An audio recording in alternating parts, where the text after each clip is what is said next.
Well, a Russell County man convicted of raping and killing a 5-year-old girl and leaving her body in an abandoned Phenix City home is set to be put to death in less than 48 hours. Jeremy Williams scheduled to be executed Thursday at 7 p.m. for the brutal murder of Kamarie Holland. Her father, who's legally barred from witnessing that execution, is speaking out.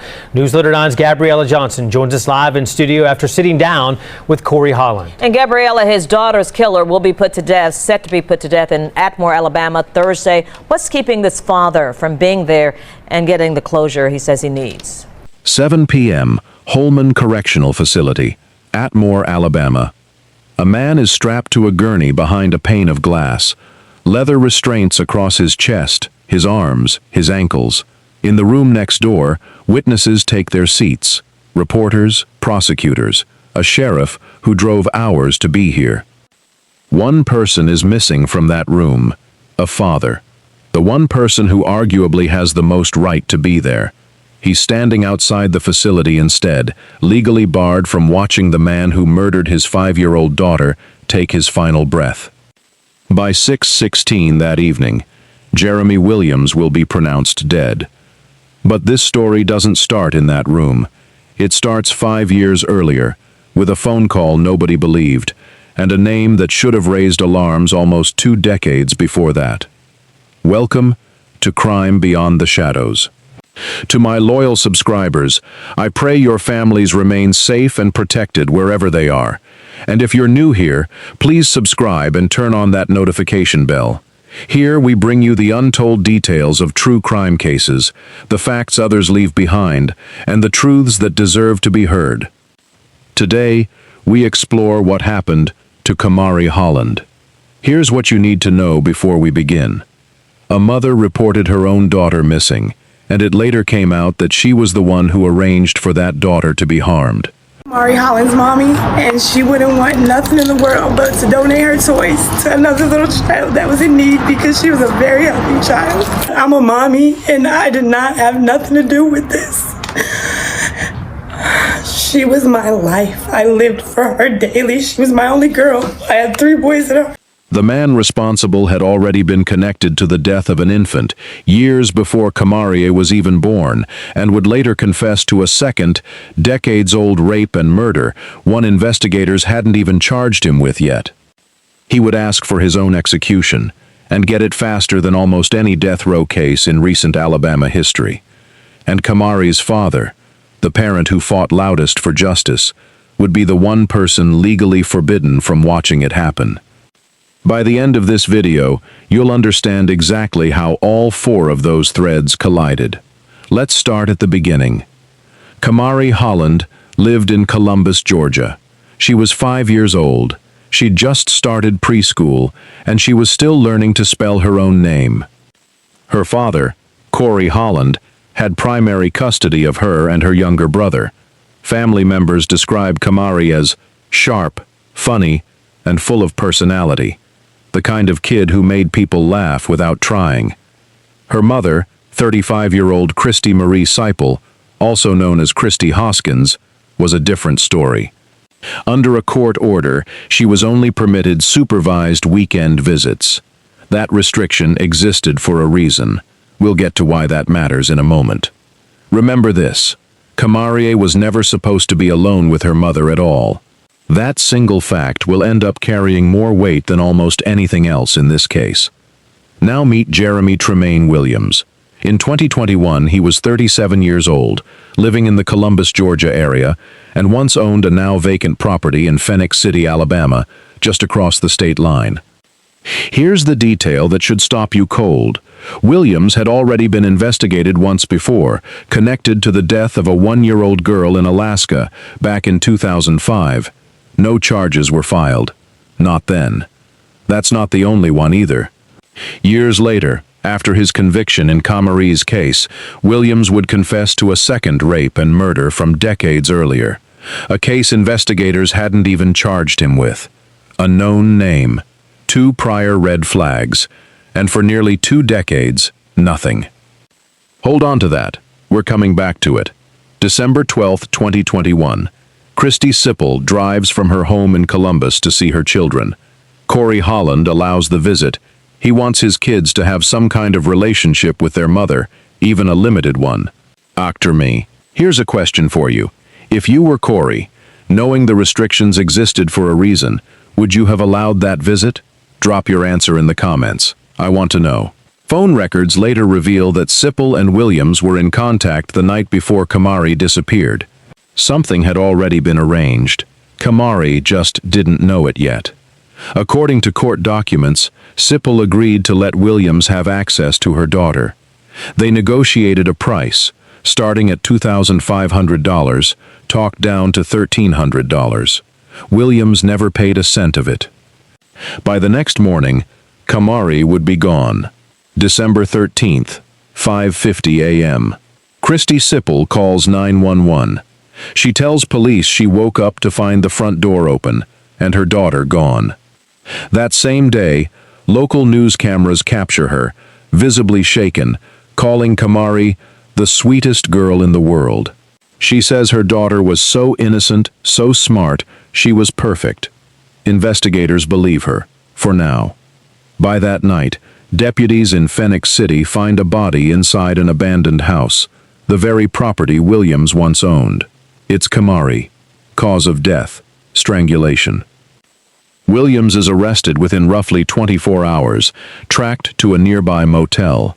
Russell County Sheriff Heath Taylor, a 35-year veteran of law enforcement, tells reporters this is one of the hardest cases his department has ever handled, that the officers who found her body will never forget it. But the real horror in this case wasn't fully understood that night.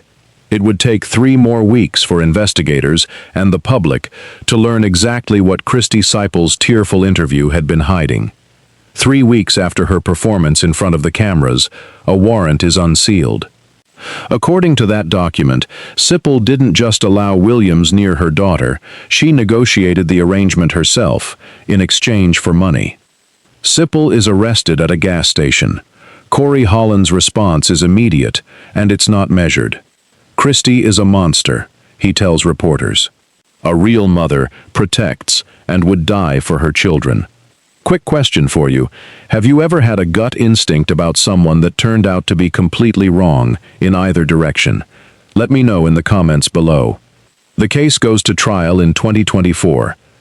Prosecutors present video evidence recovered from Williams's own phone. Multiple jurors reportedly cry during the proceedings. A jury convicts Williams on 4 counts of capital murder. Judge David Johnson hands down 4 separate death sentences. Inside the execution room for Jeremy Williams' death earlier this evening. Tell me, what was that like for you? Yeah, the mood was very somber in that room, and in our particular case, we were in the room with what was presumably his family members. They're called condemned witnesses. There were 3 of them in the room, along with the media members, 5 of us in the media in total, and the only sound that we heard, aside from words spoken from a microphone this evening, was a quiet sobbing, a crying from a woman on the front row, and her shirt read, one line on her shirt, a t-shirt said that Mama loves you.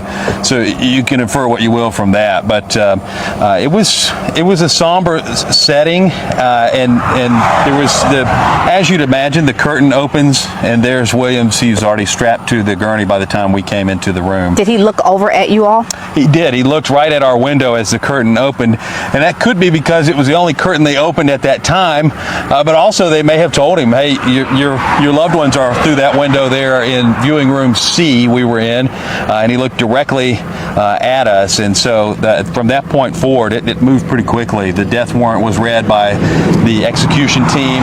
They gave him a chance to say some final words as well. What was that statement that he said? Yeah, so he said, when the microphone was placed in front of him by a member from the team, he said, I want to thank God for forgiving me for my sins so I can meet him in peace. And then he ended with, good night. And we have reaction to that statement as well. Yeah, the district attorney who prosecuted this case is Rick Chancey. Here are his thoughts about that statement.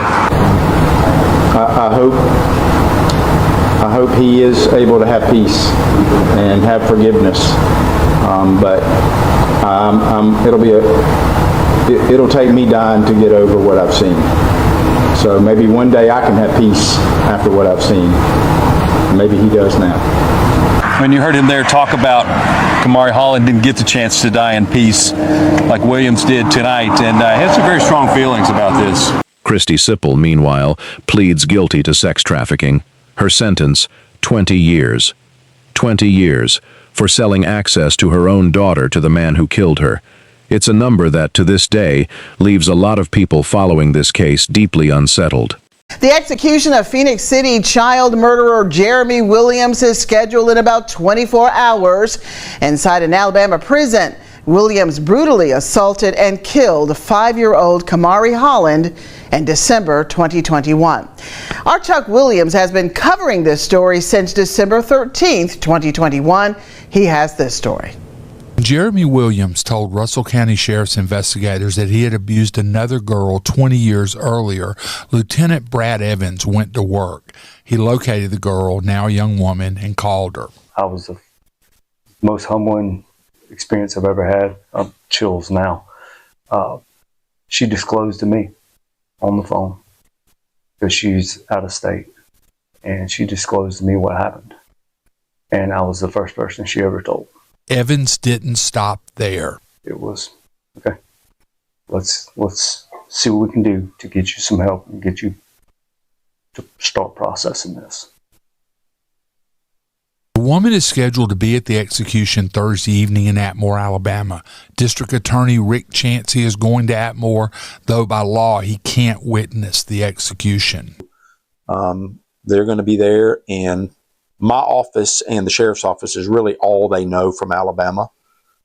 And we're going to be there just to sit with them until they decide if they want to go in or not. Williams has sped up this execution by waiving all appeals. He has insisted from the beginning he wanted to die. Most capital cases in this country take a decade or more to reach an actual execution. This one didn't. And the reason why says everything about who Jeremy Williams turned out to be. Williams pleaded guilty. He personally requested the death penalty at his own sentencing. And in the years that followed, he waived his efforts to prolong his appeals, clearing Alabama's path to execute him in roughly 5 years instead of the usual decade plus. Before his execution, he reportedly confessed to that second, decades-old rape and murder, a case still unresolved until that admission. Sheriff Heath Taylor had a message for him directly, delivered on camera before the execution. "I hope you think about her when you are dying." Inside the chamber, Williams's final words were, "I want to thank God for forgiving me for my sins, so I can meet him in peace." "Good night." Russell County District Attorney Rick Chancey answered him, speaking past Williams, directly to the girl who never got a chance to say anything at all. Kamarie didn't have a chance for that statement. "This is for you, Kamarie. Whether he meets peace, that's between him and God." Now, back to Kamarie Holland, standing outside that execution chamber, barred from witnessing it. Here's why. Back in February 2022, a Russell County grand jury indicted Holland himself, not for the murder, but for one count of reckless endangerment, tied to that same custody violation from the night before Kamarie disappeared. Because of that pending charge, officials ruled he was legally ineligible to attend. Governor Kay Ivey declined to intervene. So the execution moved forward without him. Alabama's first of 2026. After 2 earlier scheduled executions in the state failed to happen. And it wasn't an isolated event either. That same Thursday, Alabama, Tennessee, and Oklahoma each carried out an execution. The first time 3 states executed prisoners on the same day in 16 years. Do you think Kamarie Holland should have been allowed inside that room? Why or why not? I want to hear your take in the comments. Christy Sipple is serving her 20-year sentence right now. Kamarie Holland is still working through his own pending case, tied to a decision he made the night before his daughter disappeared. And Jeremy Williams, the man who took Kamarie's life and later confessed to taking another, is gone, by his own request, almost exactly 5 years after he killed her. If this case affected you the way it affected me putting it together, let me know in the comments. And if you haven't already, subscribe and hit that bell so you don't miss next week's case. Until next time, stay safe, stay aware.